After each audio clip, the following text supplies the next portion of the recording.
In the spring of 1946, terror gripped the twin cities of Texarkana, Arkansas, and Texarkana, Texas. A masked killer, now known as the Phantom Killer, stalked lovers' lanes and quiet roads, executing a brutal series of slayings that left the community in a state of fear. The murders were random, the motives unclear, and the killer seemingly disappeared without a trace. Today, we apply modern forensic science, criminal profiling, and investigative techniques to re-examine the chilling cold case. Could advancements in DNA analysis, behavioral profiling, and digital forensic reconstruction finally reveal the identity of the Phantom Killer?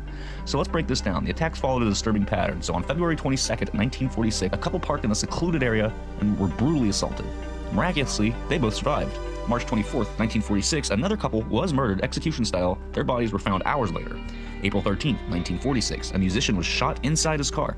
His female companion fled, only to be hunted down and executed. May 3rd, 1946, a well-known local couple was attacked inside their home. The male victim was shot twice in the head, but survived. His wife was killed. The Phantom operated under cover of darkness, targeting young couples, showing knowledge of rural geography, law enforcement response times, and human psychology. The weapon used in multiple attacks was a .32 caliber pistol, most likely a Colt automatic. Could modern forensic ballistics testing on archived evidence match the gun to an unknown suspect? Reports indicate that a fingerprint was found on one of the victim's vehicle, but due to technical limitations at the time, no match was ever found. And if law enforcement had access to LiDAR scanning or digital forensic recreations, the trajectory of the gunshots and potential escape routes could be reconstructed. The mask suggests the killer enjoyed installing fear similar to the Zodiac or Jack the Ripper. The targeting of young couples and sexual violence component suggests a possible mix of sadism and rejection-based resentment. The killer's ability to evade capture for months suggests a highly mobile individual, possibly a drifter, truck driver, or local with insider law enforcement knowledge. Here's some potential suspects and theories. We have suspect 1, Yoel Swinney, a local man arrested for car theft. His wife later implicated him in the murders, but recanted. He was never charged due to lack of physical evidence. So would modern forensic techniques place him at the crime scenes?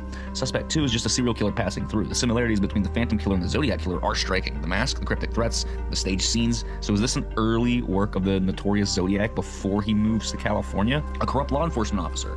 The precise movements, ability to avoid roadblocks, and knowledge of police patrols suggests a law enforcement connection. So could a police officer have been behind the attacks, explaining the lack of arrests? FBI behavioral analysis in modern cases often look at victimology. So was there a connection between the victims and someone in law enforcement? With modern tools such as forensic genealogy, ballistic testing, advanced crime scene reconstruction, and predictive AI-generated profiling, we could finally unmask the Phantom Killer. This case does remain open, and authorities urge anyone with information to step forward. If new DNA tests or criminal records could be linked, we may be closer than ever to identifying the Texarkana Phantom. Subscribe to the Vault channels for real forensic investigations and deep dives into criminal cases. You can follow us for platform-exclusive investigations on TikTok, Instagram, and if you have any case tips, you can email us at vaultfileschannel@gmail.com. Let's bring justice to the forgotten victims.